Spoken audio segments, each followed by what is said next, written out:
In the 1930s, anthropologist Ruth Benedict tried to discover why some cultures are good, to use her words, and some are not. She noticed that members of some cultures were generally surly and nasty, words that she and her assistant Abraham Maslow recognized as unscientific, while members of other cultures were almost invariably nice. Benedict is, of course, not the only person to have made this distinction. The psychologist Erich Fromm found that cultures fell, sometimes easily, into distinct categories such as life affirmative or destructive.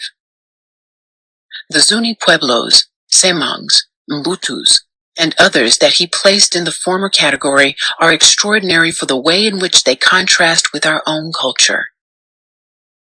There is a minimum of hostility, violence, or cruelty among people. No harsh punishment, hardly any crime, and the institution of war is absent or plays an exceedingly small role.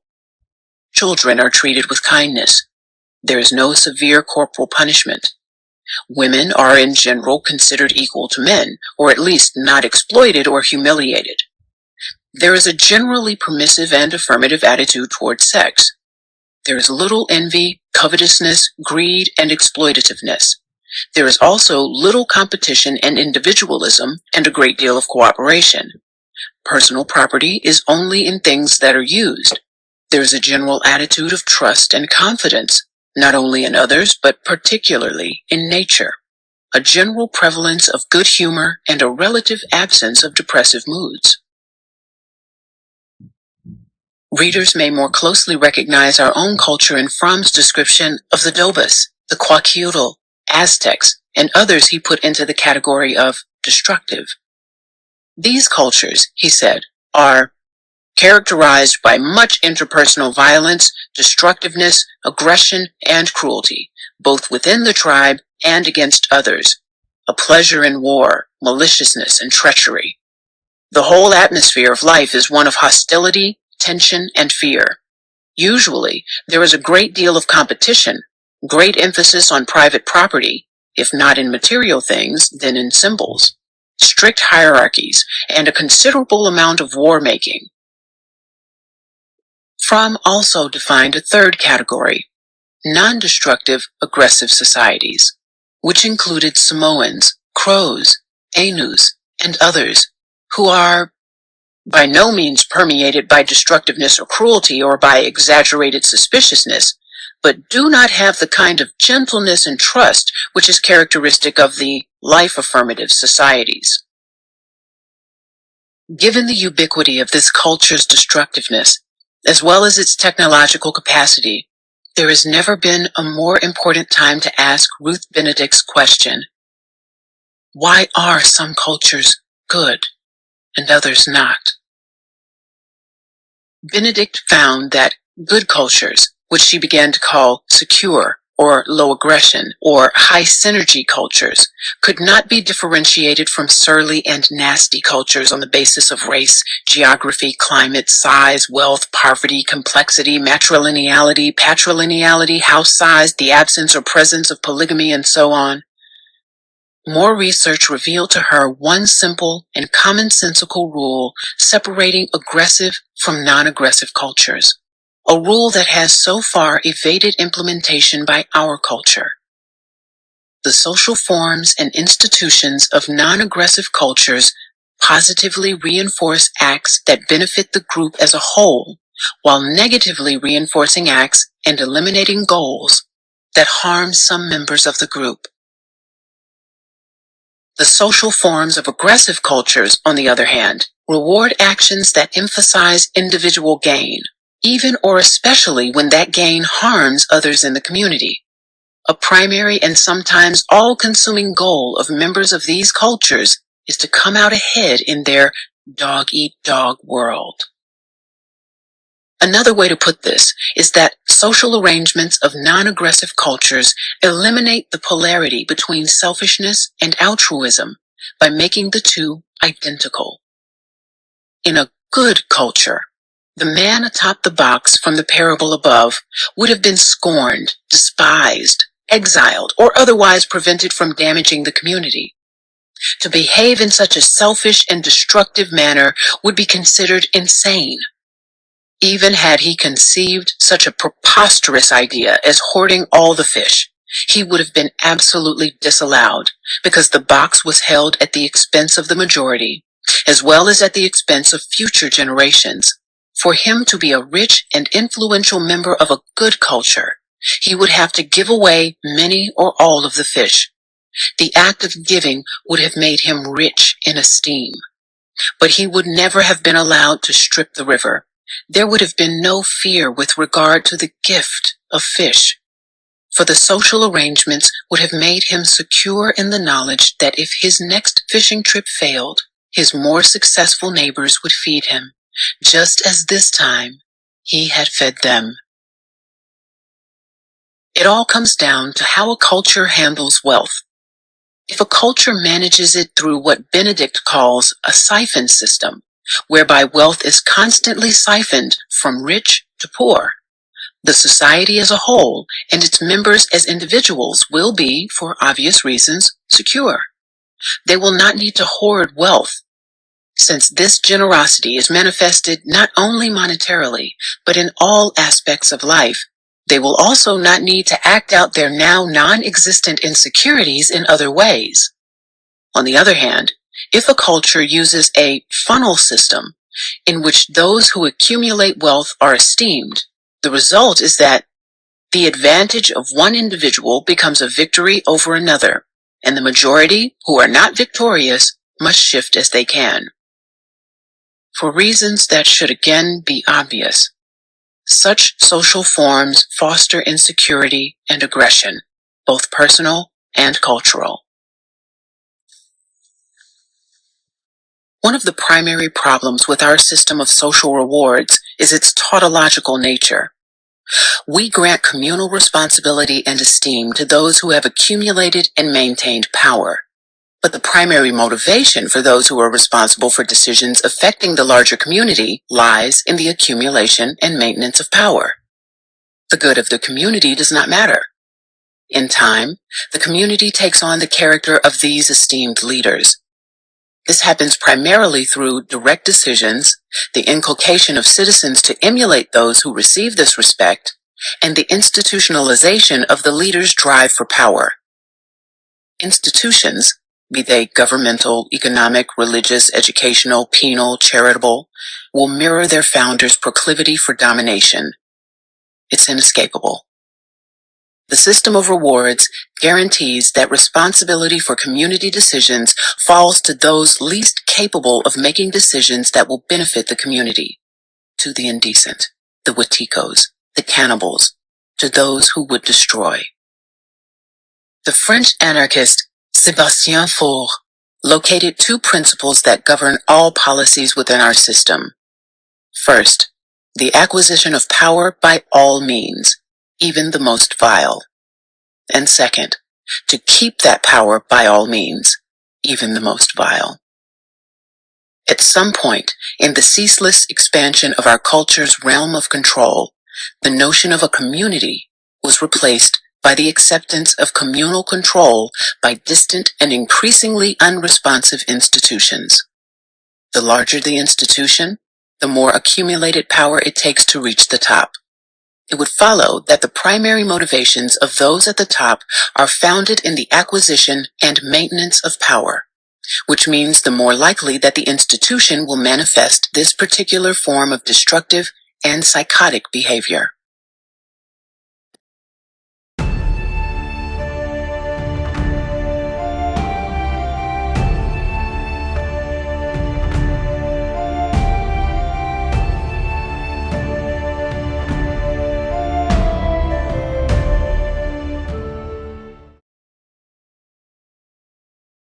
All humans are spirits, only visiting this world. All spirits are forever beings. All encounters with other people are experiences, and all experiences are forever connections. Real people close the circle of each experience. We do not leave ends frayed as mutants do. If you walk away with bad feelings in your heart for another person, and that circle is not closed, it will be repeated later in your life. You will not suffer once, but over and over, until you learn. It is good to observe, to learn, and become wiser from what has happened. It is good to give thanks, as you say, to bless it, and walk away in peace. Healing has only one source. Doctors can aid the body by removing foreign particles, injecting chemicals, setting and realigning bones. But that does not mean the body will heal. In fact, I'm certain there has never been a doctor anywhere, at any time, in any country, at any period in history, who ever healed anything. Each person's healer is within. Doctors are at best those who have recognized an individual talent, developed it, and are privileged enough to be able to serve the community by doing what they do best and love doing. Being a form of psychic blindness, vertigo, as I can't mention often enough, only has power over us to the extent it is not seen. Vertigo will therefore use everything in its bag of tricks to evade our scrutiny. Vertigo is plugged into and not separate from our process of perception. Vertigo is not something objective, out there, but rather is inseparable from the act of perceiving. It is as if vertigo has a radar jamming device wherever anyone begins tracking it too closely. The mind virus will use its connection to the non-local field to hide from being seen. In a real-world example, the ever-increasing censorship happening in our media today has the fingerprints of vertigo all over it. Whenever anyone tries to shed light onto the dark vertigo-inspired goings-on in our world, if it contradicts the official mainstream narrative, a narrative informed by vertigo, they become victims of attack pieces and are censored and deplatformed.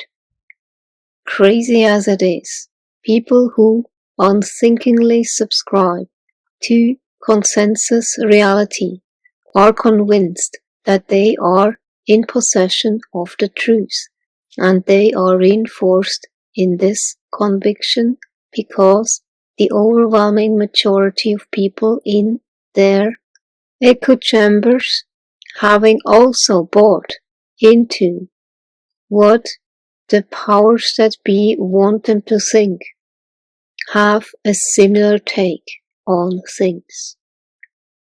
Supporting one another in their deluded state, they insanely believe they are awake, and yet they have become brainwashed, their perceptions managed and their minds massaged into shape so as to become mouthpieces for what the corporatocracy that controls the mainstream media wants them to believe. People under the spell of vertigo find it practically impossible to imagine the extent and extremity of the lie they have fallen under and have naively assumed to be true. Parroting what they have been told is true, towing the party line, they believe they are thinking for themselves, not realizing that their thinking is being done for them. Having drunk the Kool-Aid, their minds are programmed such that they have become unwitting instruments being used to propagate the spell they are under to the world at large. If we see things differently from consensus reality, we open up to being accused of either being a tinfoil hat wearing conspiracy theorist, an idiot, evil, a domestic terrorist under a spell, or any number of unsavory things, basically seen as a threat. We will then be concretized, otherized, demonized, and marginalized, which basically is to be energetically excommunicated from society in one form or another. We are in turn blocked from reaping the apparent benefits available to those who unquestionably go along with the collectively sanctioned program. It has become dangerous to espouse a difficult viewpoint than what the powers that be want us to believe. This isn't some paranoid conspiracy theory, but a sober assessment of a very concerning situation that is undeniably happening out in the open for all who have eyes to see. I can think of nothing that better illustrates why the world is dying, or rather being killed, and why the best, most heartfelt efforts of those of us struggling for justice and sanity so often end in betrayal, loss, and sometimes bloodshed. Inevitably, our own blood and the blood of those we are trying to protect. Something that should be abundantly clear by now is that while many of us enter into this struggle because we care about life and about living, the truth is that our enemies, those who are destroying life on this planet, the indecent race, the cannibals, have shown themselves time and again to be willing, in fact eager, to kill to increase their power. To stop the genocide and ecocide that characterizes and has always characterized our culture requires that we learn to fully internalize the implications of one very important fact. We and they, those who are destroying the world, are operating under two entirely different and utterly incompatible value systems.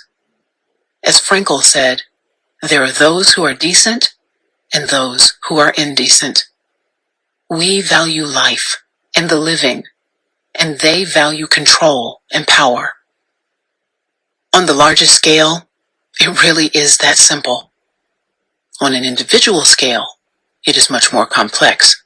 Human rights and environmental organizations are rife with petty power struggles, and there probably exist at least a few in power who retain some level of decency.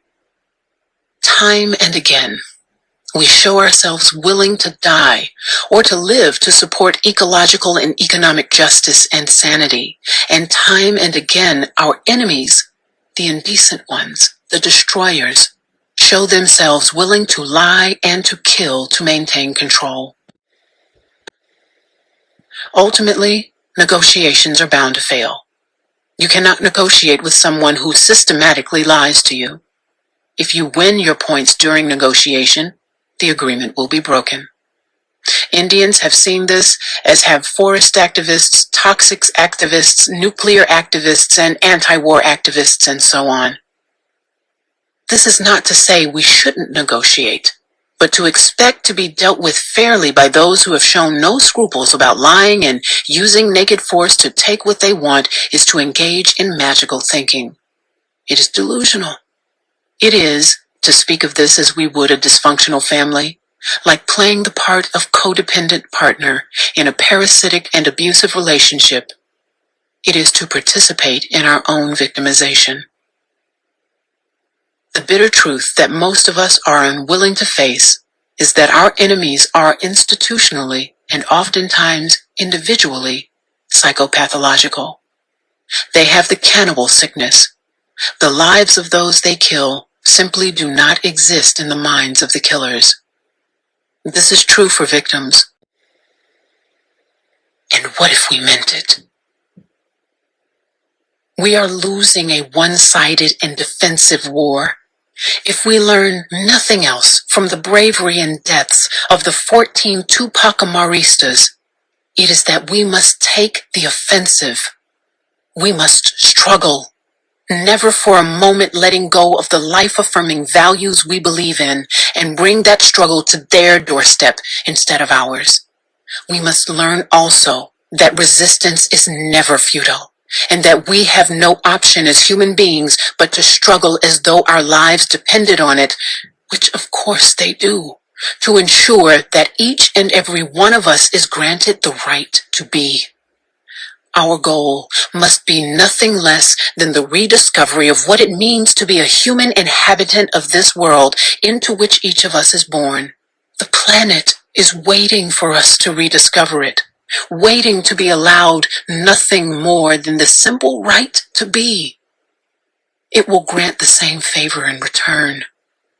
Anything else will bring about our completely unnecessary Feeling demise. like we have to be a certain way, that one has to form fit and shrink wrap oneself into a culturally sanctioned version of who we're supposed to be, opens us up to Wetiko's nefarious influence.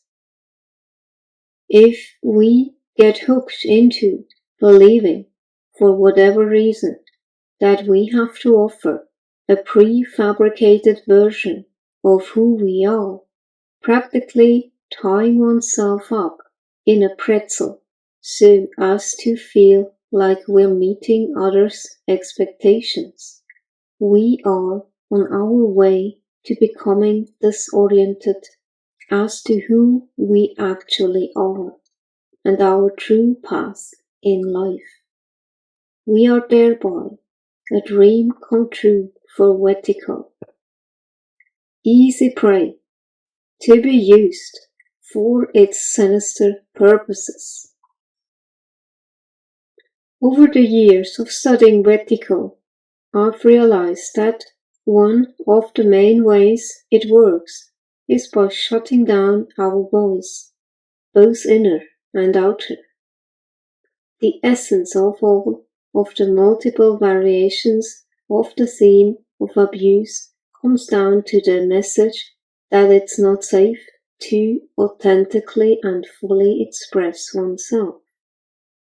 Hence, we have to hide, compartmentalize, or shut down parts of ourselves.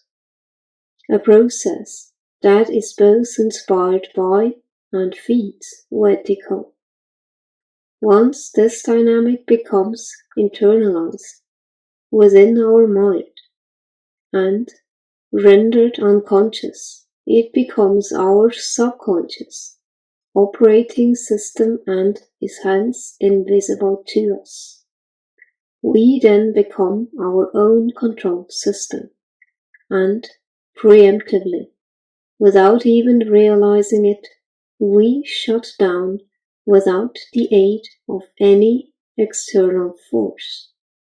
We then invariably feel constrained and victimized by the world, without realizing our complicity in killing our own voice, so as to stay safe in a world that is perceived as dangerous. This is why the healing of Wetiko involves courageously connecting with our authentic voice and expressing oneself creatively. In the cancel culture that we now live in, there is a sense that it is dangerous to offend anyone, that it's simply not safe to reveal who we are or what we think or believe. Many of us have learned there are certain taboo areas or no-fly zones, even with our closest friends and family members. Topics that are off limits, that are not okay to bring up for fear of triggering someone.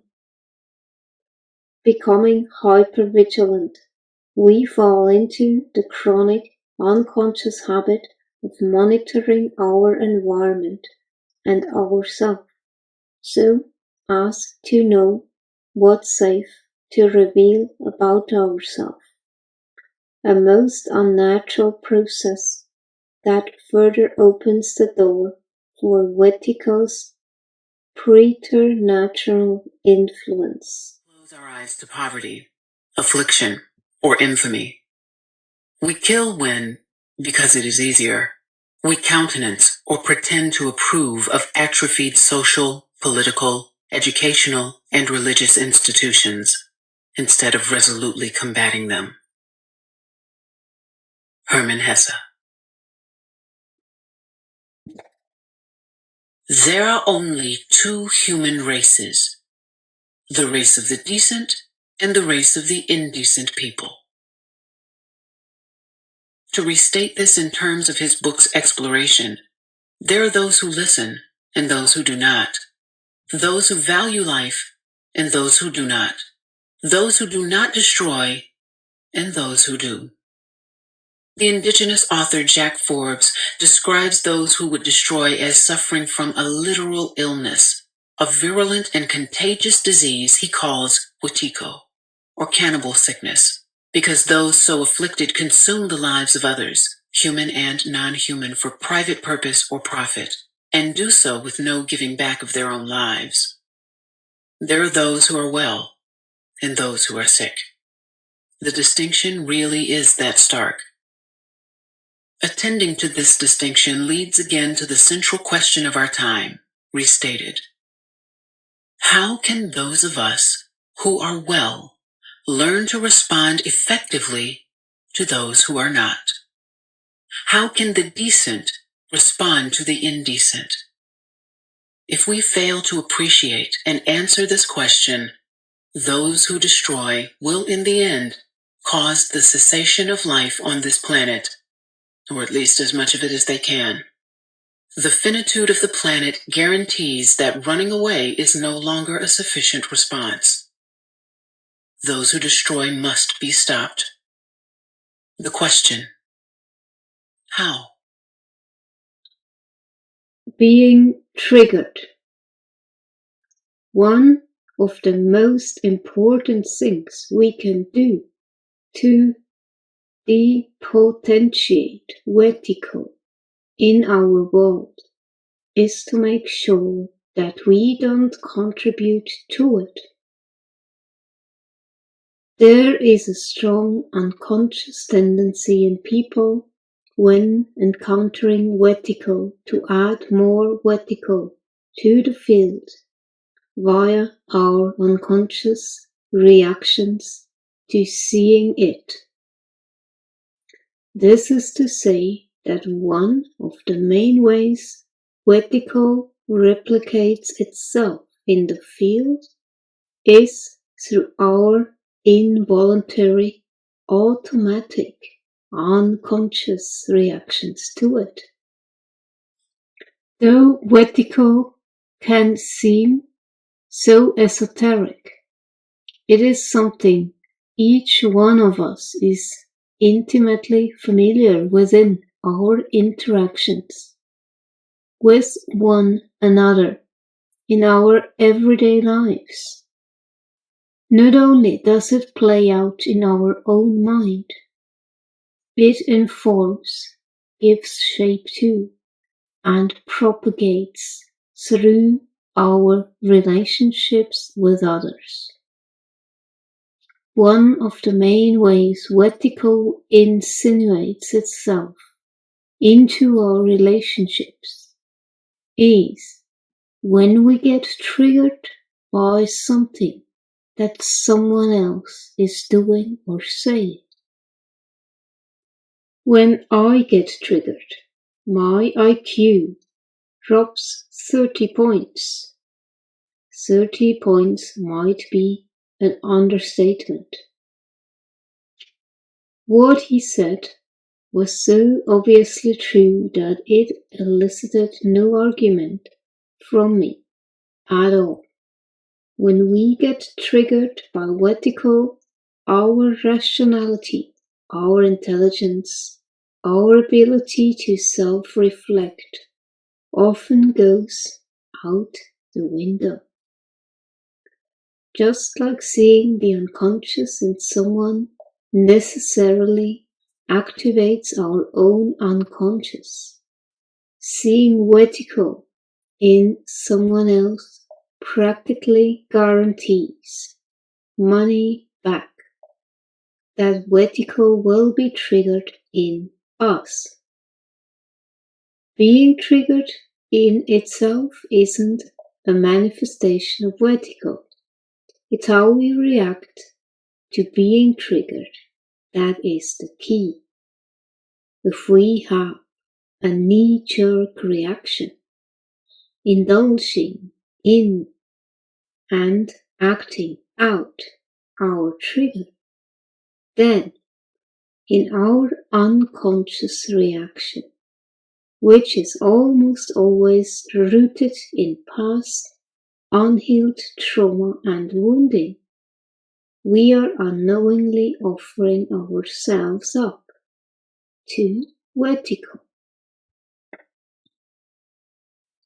In a seemingly interminable process that is not just unproductive, but can be hurtful and traumatizing for all concerned, operating through individuals, Wetiko spreads virus-like through the unconscious masses, replicating itself and bonding people together through their shared wounding, trauma and unconsciousness. Wetiko thus exploits groups of people and, on a larger scale, masses of people to propagate its evil. In Buddhist literature, taking the bait and being hooked, in Tibetan called Shenpa, and then acting out our triggered reactions, is likened to a highly contagious disease, a virus. Sound familiar? In that, it will then activate other people's triggers and wounds, which will then reignite our own. This is a circular process that at a certain point loops back on itself and becomes self-generating. Left unchecked, it will spin out of control. All the participants are then swept away in the undertow of the unconscious dark archetypal forces that are beyond our conscious understanding and drive the whole process, while Wetiko rejoices as it inspires these self-generating cycles of chaos, conflict, and wounding. But if, when we are triggered, we are able to become aware of and acknowledge that we've gotten triggered and choose to simply notice it and not act on it, we have created space around the triggering event and can thereby become more spacious. In this way, we can interrupt our unconscious, habitual, compulsive reactions, which takes away the fuel of vertigo. Then we, instead of vertigo, can rejoice. If we are then able to self-reflectively turn our awareness to the underlying source of our trigger, invariably a wound of some sort, at that moment we will be able to assimilate and transmute that tiny unit of vertigo that is keeping our wound alive in its unconscious state, a process that feeds the light of our own conscious awareness. This is to say that vertigo, when arising in the field between us, has actually, due to the way we hold it, expanded our consciousness. This is a key characteristic of vertigo. It is the source of incredible conflict between people, and yet, if recognized in the moment that it arises, it can deepen our intimacy and strengthen our connection with one another, as well as feed our lucid awareness, encoded in the very pathology of vertigo is its own medicine. Vertigo is a field phenomenon. We can only start to see it when we recognize the underlying unified quantum field in which we are all contained, of which we are expressions.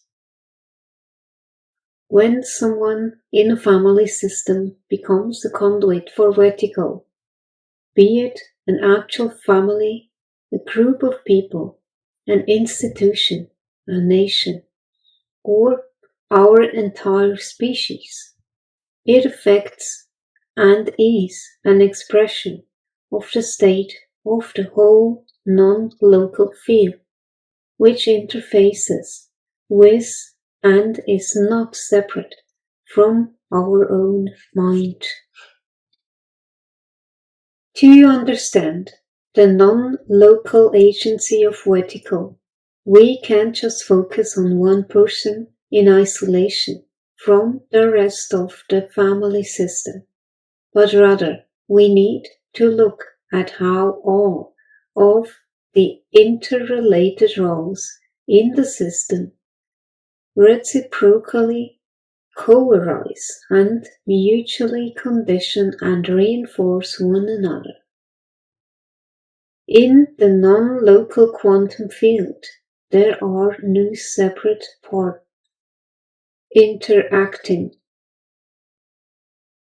Instead, all of the seemingly discrete aspects of the system are ultimately expressions of and inseparable from one another and from the greater whole.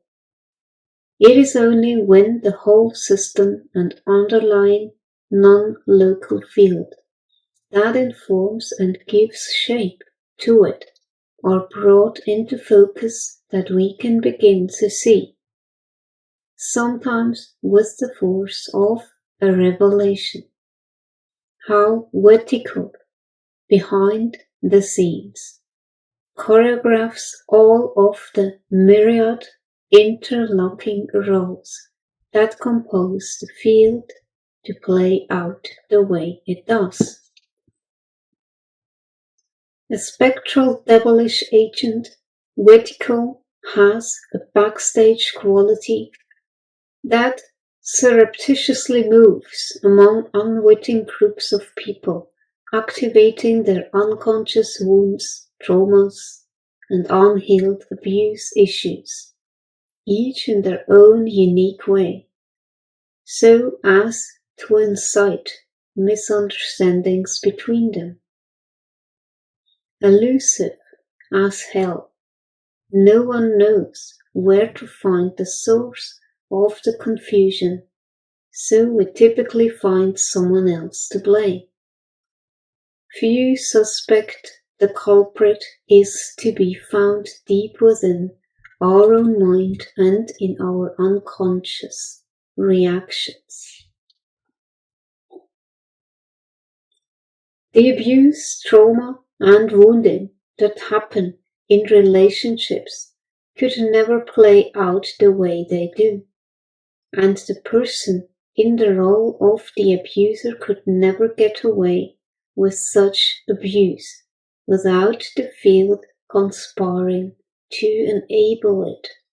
Crucial to understanding the phenomenon of Wetiko and the abuse that it inspires is seeing how individuals are being dreamed up to pick up interdependent roles in the field that, when seen together as a whole, operate in a way that is analogous to iron filings organizing around an invisible magnetic field.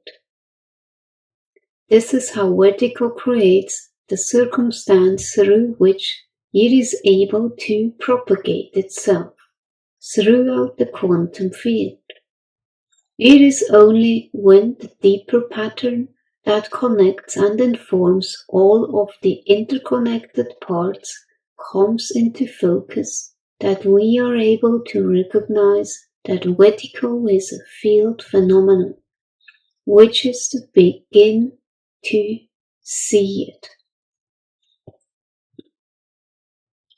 When abuse, a manifestation of Wetiko, and the concomitant wounding that is the inevitable result, is enacted in a family system, a field invariably gets conjured up to hide the abuse and protect the abuser. This is an expression of how Wetiko non-locally configures the field so as to perpetuate itself. Typically, one person acts out the role of the abuser, and other people collude with the abuse by turning a blind eye to it or by protecting the abuser by hiding or rationalizing their behavior. The unconscious collaboration between the abuser and the field that is conjured up around the abuser to protect them, what is literally a non-local protection racket, further cements and preserves the wound that is the result of the abuse. There are countless examples where this plays out in families, intimate relationships, workplaces, politics, spiritual communities, Hollywood, and the Catholic Church. The evil of the abuse ripples out into the surrounding field, creating more potential trauma and wounding of one sort or another in just about everyone, influencing people through their unconscious reactions to what the abuse is touching within themselves. These reactions, which occur beneath our level of conscious awareness, create the tapestry by which Wetiko weaves itself through the warp and woof of our relationships. This dynamic of protecting the abuser is an externalized reflection of a psychological process that exists within each one of us, as we all have a propensity to turn a blind eye toward the darkness within each person, to the extent that we are not fully enlightened. And who is unwittingly protecting the abuser in their own way, which means that we are each obstructing a part of ourselves from being illumined. This is where we become complicit in our own abuse. Like an ostrich with its head in the sand, we are keeping ourselves in the dark about what we are unconsciously doing to ourselves. This dynamic also reflects that part of us that, through our willful blindness, is complicit in the large-scale patterns of oppression that are continually taking place in the world at large, many of them in our name. In turning a blind eye, we are unwittingly supporting and enabling these colossal collective injustices. Though our current world situation may feel so overwhelming that we feel helpless, we can start to access the incredible creative power that lies within us via the process of shedding light on this darkness, which holds our natural creative power captive.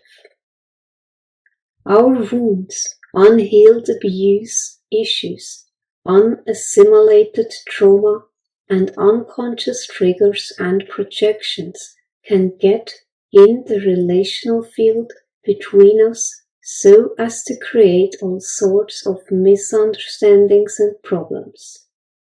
The Wetiko bug is at the bottom of most, if not all, of these experiences, bringing about hurts, frustrations, and anger, causing us to feel separate from and possibly even threatened by one another. Unless we recognize the deeper Wetiko-fueled process that is going on and learn to deal with and overcome these Wetiko-inspired feelings. When we've had direct encounters of the Wetiko kind, which is to say, when we've encountered evil, it can be a bit risky to share our experiences with others.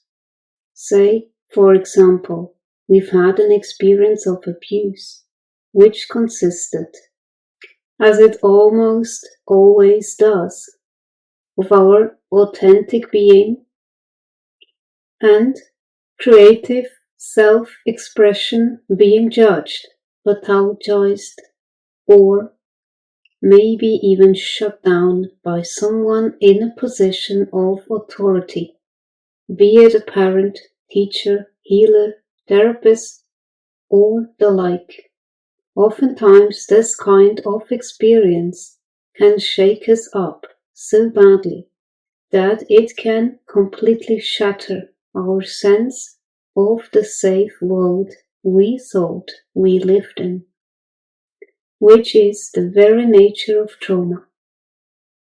It can also undermine and debilitate our self-confidence, self-esteem, and our sense of self. This encounter can, depending on its intensity, potentially take a long time, years even, or a lifetime, to be fully integrated. Imagine we then go to another authority figure and express to them as best we can, what our undigested experience of abuse is. Our intent is that if they get what we are trying to share with them, playing the role of an enlightened, compassionate witness, it will help us assimilate and come to terms with the trauma of it all. Because we are still in the process of metabolizing the trauma from our direct, unmediated encounter with the dark side. In all probability, we will have an emotional charge, a passion around what we are trying to transmit. Hearing our trauma-ridden and emotionally charged story, however, can easily constellate an unconscious reaction in the listener. It can then happen that instead of fully receiving, taking in, and understanding what we are trying to transmit, which in making us feel understood and see would help us integrate the toxic aspect of the experience. The authority figure diagnoses and pathologizes us instead. Their judgment is an unconscious reaction to what has gotten triggered within them by the traumatic nature of our story, as well as the way we are passionately trying to communicate it. I call this process Traumatized Messenger Dismissal Syndrome, or TMDS. One way to understand this is to see that the unprocessed evil of the abuse that we are trying to share with others, being non-local, does get across in the sense of being transmitted to them, but in a way that bypasses their conscious mind, thereby activating their unconscious. Like a magician's conjuration, they get dreamed up by our unconscious as well as their own to play out with us a form of the very evil at which we are pointing. The result? They are then unwittingly recreating and literally acting out with us a more subtle, hard-to-see iteration of the very abuse that brought us to them in the first place. By unintentionally mimicking our original encounter with evil with us, a faint echo of the initial unhealed abuse is making itself known through our interaction. Though different in scale and degree, this reenactment consists of the same archetypal form and pattern of our original encounter with evil. In speaking about our unhealed abuse, we then evoke it in the field such that it can then enact itself in a disguised but embodied form. This process shows us how language, the power of the word, particularly when it is imbued with emotional energy, can be a vector for the transmission of Wetiko. Likewise, depending on how language is used and its effect processed, it can also liberate us. This kind of experience has the potential to be incredibly re-traumatizing, as now the original trauma is combined with a newer version overlaid on it. But if we have the awareness that the other person's reaction, being a function of their own unintegrated trauma, has more to do with them than it does with us, being able to find and create a name for this dynamic has enabled me to more clearly see this unconscious process, and this has helped me access the hidden potential healing that has been encoded within the process all along. So, instead of this heretofore unconscious process having its way with me, I find my way by using it to create my own path. In attempting to shut down the light of consciousness and provide cover for the darkness, Wetiko is simultaneously revealing itself by showing us how it works and who it works for, the powers of darkness. In its attempt to snuff out the light, however, Wetiko is exposing its dark agenda, which thereby feeds the very light it is trying to destroy. This brings up the thought, is Wetiko a double agent? Does it secretly work for the light? Whether the light becomes obscured or shines brighter depends on whether we register in our consciousness what is openly being revealed to us. We all have, to whatever degree, our unconscious wounds, traumas, unhealed abuse issues, and shadow content. A good way to understand how Wetiko plays out in our relationships is to contemplate how dreams, which are unmediated expressions of the unconscious, work. In a night dream, our unhealed unconscious parts get dreamed up, for a dream is nothing other than a reflection of our inner process. If we don't recognize that, the unconscious shadow aspect that we're interacting with in the dream are actually inner reflections of parts of us, we will instinctively react and act out what has gotten triggered within us by these unrecognized parts. We will then unconsciously recreate and play out our unhealed wounds in a way that perpetuates them, becoming re-traumatized in the process. In the same way, our unconscious is projected out into the world. We then connect the dots on the waking ink blot so as to create meaning. We dream up and create in fully materialized form our unhealed unconscious parts, which we will then interact with and act out via our relationships.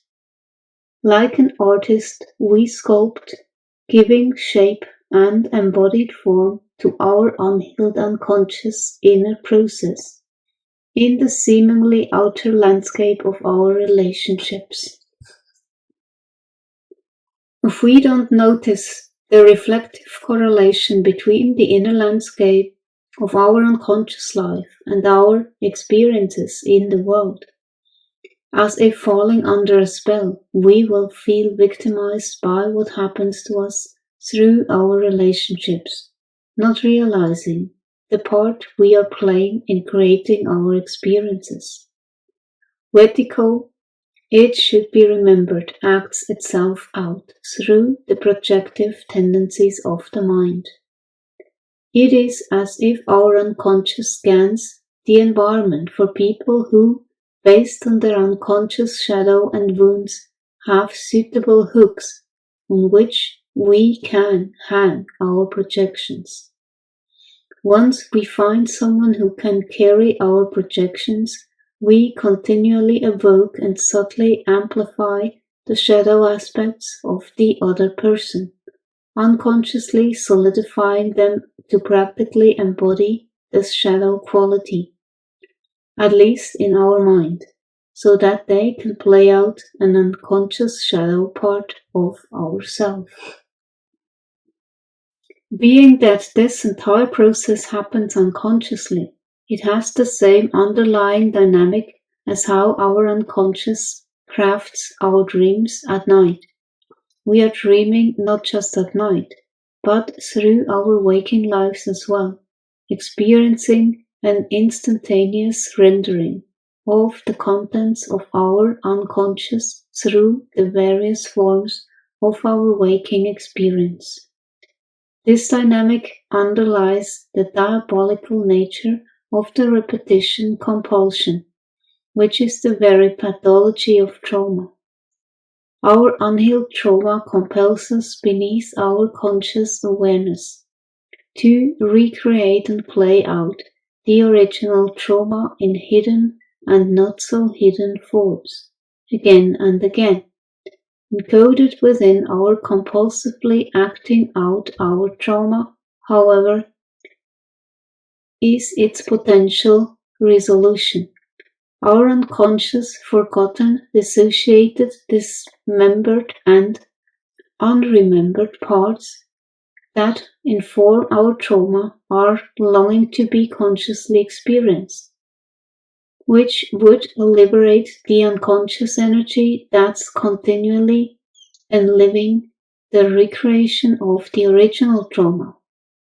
The frozen energy that animates the trauma is continually taking on physical form so as to act itself out, which is the very medium through which it can be unlocked in order to rejoin the wholeness of the psyche. It is as if our trauma needs something to push up against in order to be liberated.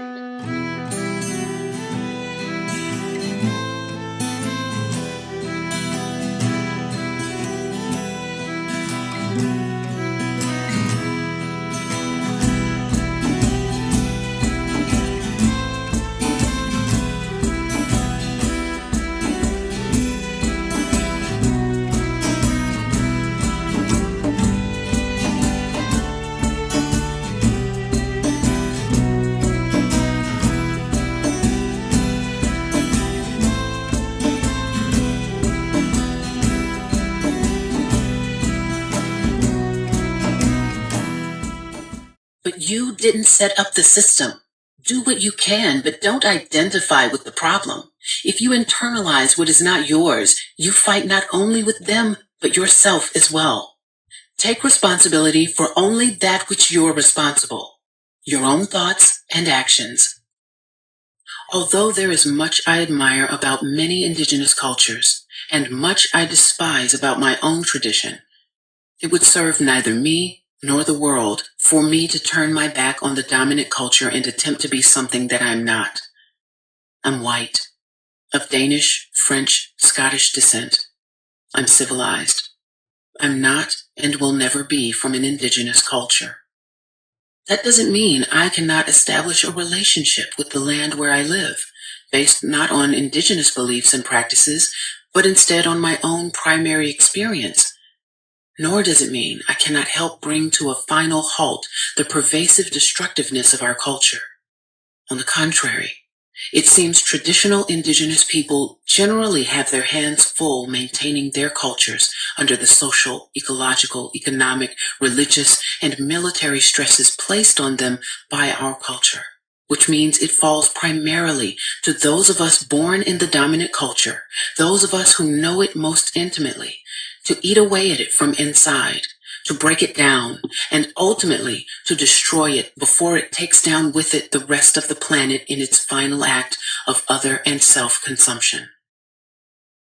He continued, if we are to survive, each one of us must become Kaitiaki, which to me is the most important concept in my own Maori culture. We must become caretakers, guardians, trustees, nurturers.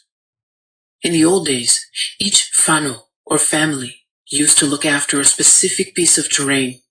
One family might look after a river, from a certain rock down to the next bend. And they were the kaitiaki of the birds and fish and plants. They knew when it was time to take them to eat and when it was not. When the birds needed to be protected, the people put a rahui on them, which means the birds were temporarily sacred, and some birds were permanently tapu, which means they were full-time protected. This protection was so strong that people would die if they broke it. It's that simple. It needed no policing. In their eagerness to unsavage my ancestors, Christian missionaries killed the concept of tapu, along with many others. I looked at Jeanette. Her face was hard. Bruce continued. To be kaitiaki is crucial to our existence. So while I am in agony for the whole planet, what I can do is become kaitiaki right here. This can spread as people see this and say, we can do that back at home. Perhaps then everyone can, as was true in our Maori culture, become caretakers of their own homes. Children will say to their parents or to others, I'm sorry, but you can't do that here. I'm more of a practical man, so rather than write papers about being kaitiaki, I just do it. I don't trust words. I'm frightened of the intellectualism that can insulate us from action and turn the problems and solutions into puzzles or fantasies. As Maori, we already have the words, concepts, but we can't rest on what our ancestors gave us. The work has got to be done. I thought about the question I ask myself each day, about whether I should write or blow up a dam, and asked, where do writers fit in? Part of this work must be done by artists, philosophers, educators, and others who can articulate and perpetuate the Maori way of living. People who can help us untangle ourselves from the Pakeha, the Europeans. And as a Pakeha yourself, there are many important things that you too can articulate from your knowledge and from where you live. But I hope to think any piece of art spurs us into action. I want to believe in sustainability. Now. Not in the future. Not some distant day. Now. Great artists, such as Witi Ihimaira, describe that way of life and help us live it. Walt Kuan Yin Oracle. Sacred Falcon shows the way. My wisdom is embodied in nature. I speak to you through the language of the natural world. You will understand my guidance for you as you trust in your observation of nature. Look for my signs. My language is symbolic, humorous, clear, and loving. I talk to you every day, my divine wild child. Within you are the wild instincts and loving intuitions that can recognize my signs, the presence of my guiding hand. I'm speaking to you. Believe. The Divine Mother has many ways of communicating. We can be most receptive to her helpful guidance when we are open, without expectation, as to how she shall communicate, or what she shall tell us.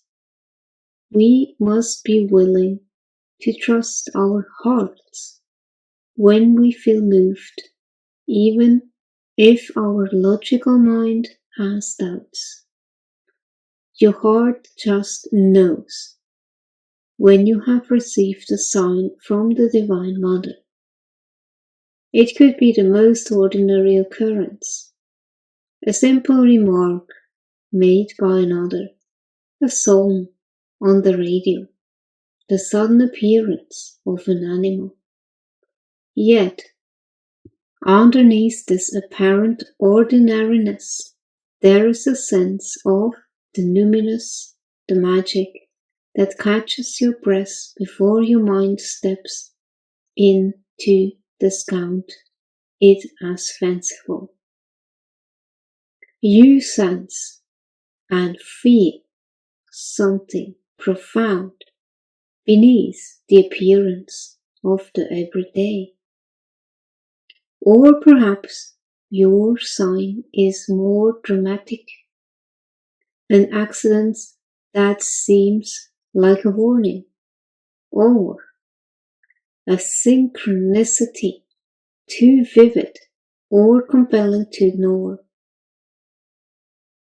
What shows a sign to be a communication from the divine rather than any other mundane happening is the feeling that accompanies it.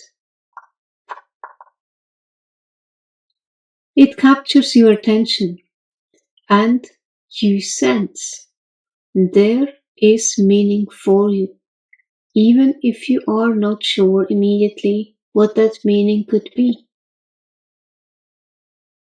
For one person it may be a ladybug landing on their shoulder without thinking they flick it off.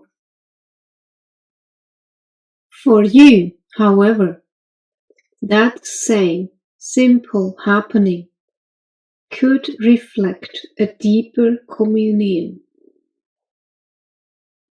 The landing of the ladybug is the reassuring touch of the Divine Mother upon your shoulder. A single white feather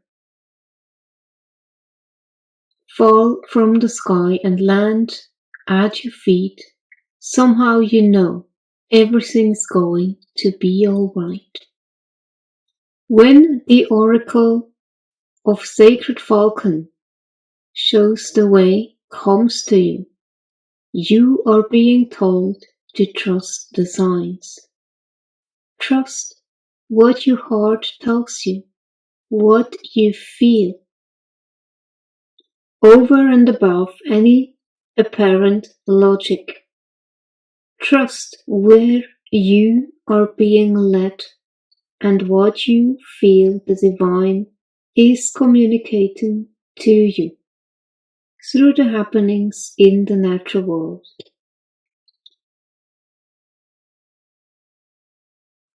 Trust even in the signs you sense through the modern world created by humanity, such as a song on the radio or a book that seems to demand that you purchase it. For there is divine guidance in all things, if we know how to feel and look for it. You don't have to understand the bigger picture here. The messages you receive do not have to conform to logic. They don't even have to translate into words. You may simply have a feeling of connection and reassurance, a sense that cannot be justified or explained, that somehow whatever has been bothering you is being taken care of by a greater power. Whether or not you have a clear and conscious interpretation of what you recognize as your sign, you are being given valuable guidance nonetheless. At a deeper level, it has an impact and will inform your choices. So, it is safe to have faith in these signs. And to do so, you will need to trust your own heart and feelings. Let yourself continue to be led by inner instincts that recognize and interpret the signs and omens of life even whilst your mind may question whether the divine could be so interested and active in the smaller details of your life. This oracle of Sacred Falcon shows the way also comes with a special message. Even in the most unlikely of circumstances, a way can be found. It will not necessarily be a consciously understood way. You can allow the instincts of your own nature to help you find what you seek. Instinct is not intellectual deduction justified by logic. Instinct is more like intuition in that it comes from deep within the body. Where intuition comes from the heart, instinct arises from the body's knowing and expresses itself through your bones, the gut feeling from deep in the belly, or a sense of smell that alerts you to something or someone not being quite right. Instinct is your body's version of intuition and is natural and helpful. The process of domestication and education typically tries to impose reason and logic, intellectual and rational explanation upon our instinctual self, as though the intellect were somehow superior. Intellect is a form of useful intelligence, but to allow it to dominate instinct is not intelligent at all. Instinct can't tell you when something is not as it seems, such as when a person's words do not match their intentions. You don't have to think about how you know. You just know. Instinct for when to trust or when to remove yourself from a situation or relationship, for knowing when to rest and for knowing when to hunt for nourishment, is a natural part of your body's wisdom and helps you live well. When instinct is combined with the intuition of the heart, you are given not only powerful impulses to guide your life, but also the wisdom to respond to that information consciously and in a way that is constructive and will take you forwards on your life path. Instinct gives you the information, and intuition tells you how to deal with it in the best way.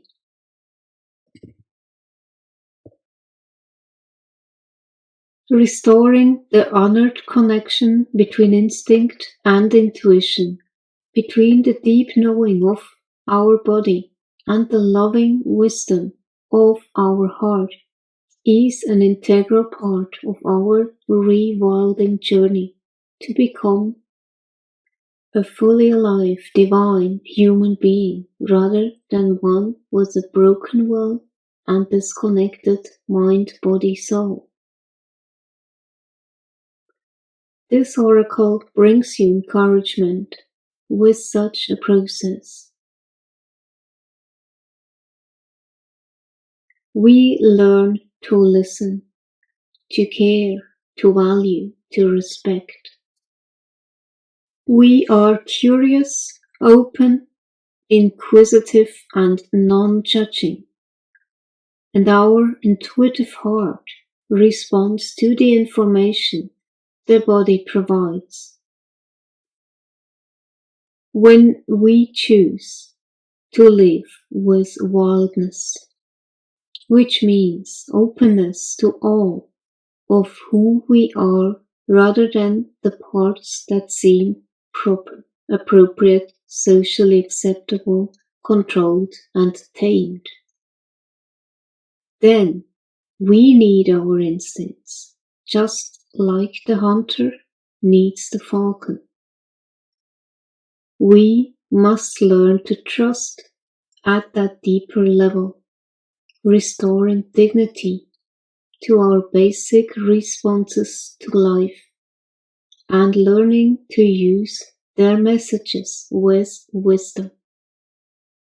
If you have started this process of rewilding, of healing your relationship to your own instincts and letting them recover from abuse, suppression, or denial, then this oracle brings encouragement to continue. Your healing will be wildly successful and most helpful for your quality of life and spiritual growth. There was hope. Perhaps I was not meant to die today.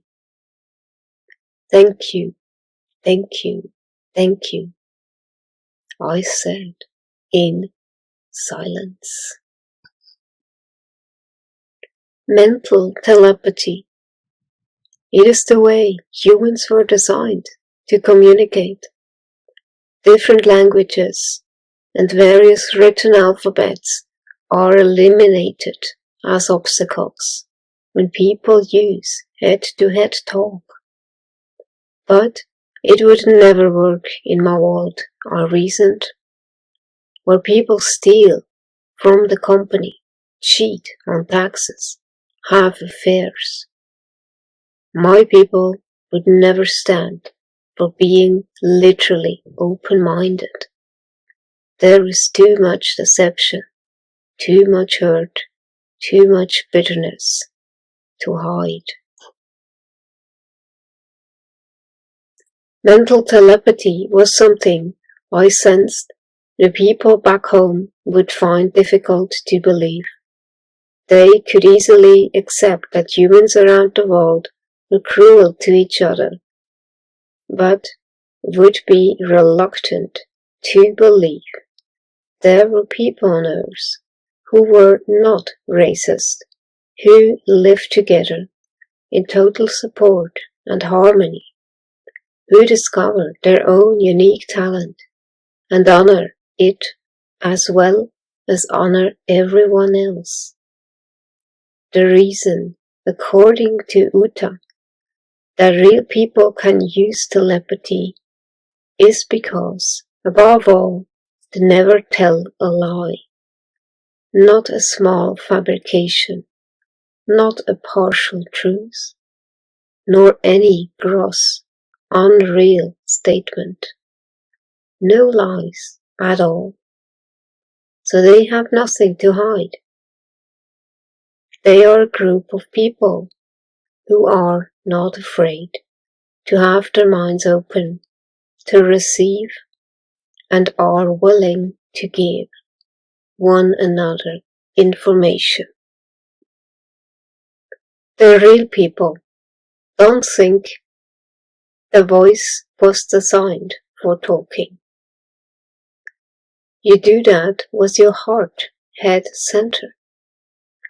If the voice is used for speech, one tends to get into small, unnecessary, and less spiritual conversation. The voice is made for singing, for celebration, and healing. They told me everyone has multiple talents, and everyone can sing. If I don't honor the gift because I thought I couldn't sing, that wouldn't diminish the singer within me. Later, during our journey, when they worked with me to develop my mental communication, I learned that as long as I had anything in my heart or my head, I still felt necessary to hide. It would not work. I had to come to peace with everything. I had to learn to forgive myself, not to judge, but to learn from the past.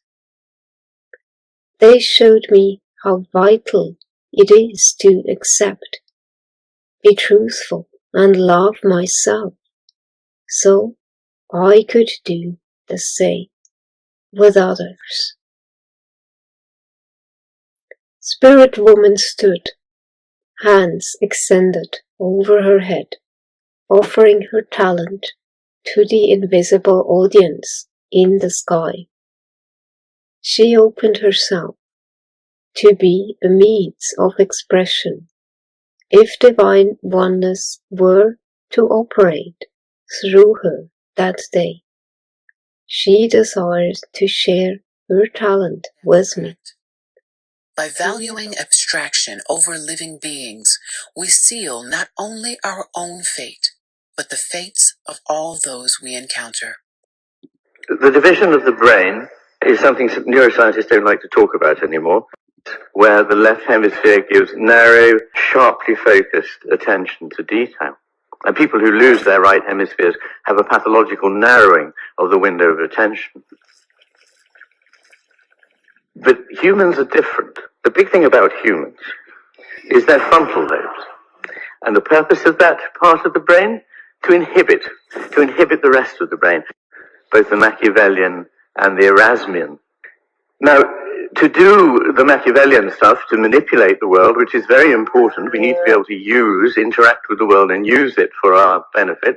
Food is the starting point, but we also, with our left hemispheres, grasp using our right hands things and make tools. We also use that part of language to grasp things, as we say. It pins them down. And to do that, we need a simplified version of reality. If I had to sum it up, I'd say the world of the left hemisphere, dependent on denotative language and abstraction, yields clarity and power to manipulate things that are known, fixed, static, isolated, decontextualized, explicit, general in nature, but ultimately lifeless in a certain relationship. The knowledge that's mediated by the left hemisphere is, however, within a closed system. It has the advantage of perfection, but the perfection is bought ultimately at the price of emptiness. There's a problem here about the nature of the two worlds. They offer us two versions of the world, and obviously we combine them in different ways all the time. We need to rely on certain things to manipulate the world, but for a broad understanding of it, we need to use knowledge that comes from the right hemisphere. And it's my suggestion to you that in the history of Western culture, things started in the 6th century BC, in the Augustan era, and in the 15th, 16th century in Europe, with a wonderful balancing of these hemispheres. But in each case, it drifted further to the left hemisphere's point of view. Nowadays, we live in a world which is paradoxical. We pursue happiness, and it leads to resentment, and it leads to unhappiness, and it leads, in fact, to an explosion of mental illness. Quote by Ian McGilchrist. A world in which left brain dominance has won out. The impersonal would come to replace the personal. There would be a focus on material things at the expense of the living. Social cohesion and the bonds between person, and just as importantly between person and place, the context in which each person belongs would be neglected, perhaps actively disrupted, as both inconvenient and incomprehensible to the left hemisphere acting on its own. Resentment would lead to an emphasis on uniformity. Identification would be by categories. socio-economic groups, races, sexes, and so on, which would also feel themselves to be implicitly or explicitly in competition with, resentful of one another. Paranoia and lack of trust would come to be the pervading stance within society, both between individuals and between such groups, and would be the stance of government towards its people. Reasonableness would be replaced by rationality, and perhaps the very concept of reasonableness might become unintelligible. There would be a complete failure of common sense, since it is intuitive and relies on both hemispheres working together. Anger and aggressive behavior would become more evident in our social interactions, since of all emotional states, these are the most highly characteristic of the left hemisphere, and would no longer be counterbalanced by the empathic skills of the right hemisphere. One would expect a loss of insight coupled with an unwillingness to take responsibility, and this would reinforce the left hemisphere's tendency to a perhaps dangerously unwarranted optimism. There would be a rise in intolerance and inflexibility, an unwillingness to change track or change one's mind. Above all, the word and the idea would come to dominate. Cultural history and tradition, and what can be learned from the past, would be confidently dismissed in preparation for the systematic society of the future, put together by human will. The body would come to be viewed as a machine, and the natural world as a heap of resource to be exploited. Illusionistic as our own. Other systems of knowledge have blinded people to physical reality and have deafened them to the suffering of others as surely as Western science. Other cultures have screwed up the environment, though none with the intensity, scope, enthusiasm, or finality with which we have approached this task. But not every culture has done these things. Don't look at my finger. Look at the moon. We need to look beyond, to the urges that inform, to the hidden wounds and presumptions that lead first to the conceptualization and later implementation of our economics, our science, our religion, our misogyny, and child abuse. And economics like ours can emerge only from a consciousness like ours, and only a consciousness like ours can give rise to an economics like ours. To change our economics, science, religion, or our intimate relations with humans and non-humans, we must fundamentally change our consciousness, and in so doing, fundamentally change the way we perceive the world. Try to see the patterns. Look again, and look a third time. Listen. Make no mistake, our economic system can do no other than destroy everything it encounters. That's what happens when you convert living beings to cash. That conversion from living trees to lumber, schools of cod to fish sticks, and onward to numbers on a ledger is the central process of our economic system. Psychologically, it is the central process of our enculturation. We are most handsomely rewarded in direct relation to the manner in which we can help increase the gross national product. It's unavoidable. So long as we value money more highly than living beings and more highly than relationships, we will continue to see living beings as resources and convert them to cash. Objectifying, killing, extirpating. This is true whether we're talking about fish, fur-bearing mammals, Indians, day laborers, and so on. If monetary value is attached to something, it will be exploited until it's gone. The story is oft repeated and oft ignored. Take the great author.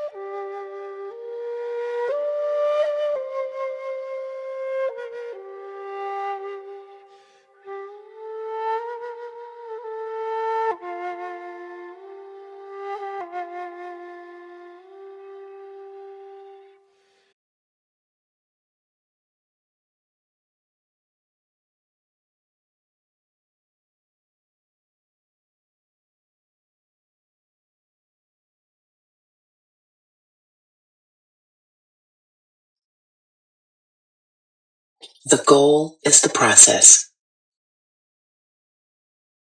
It's life that matters, nothing but life. The process of discovering, the everlasting and perpetual process, not the discovery itself at all.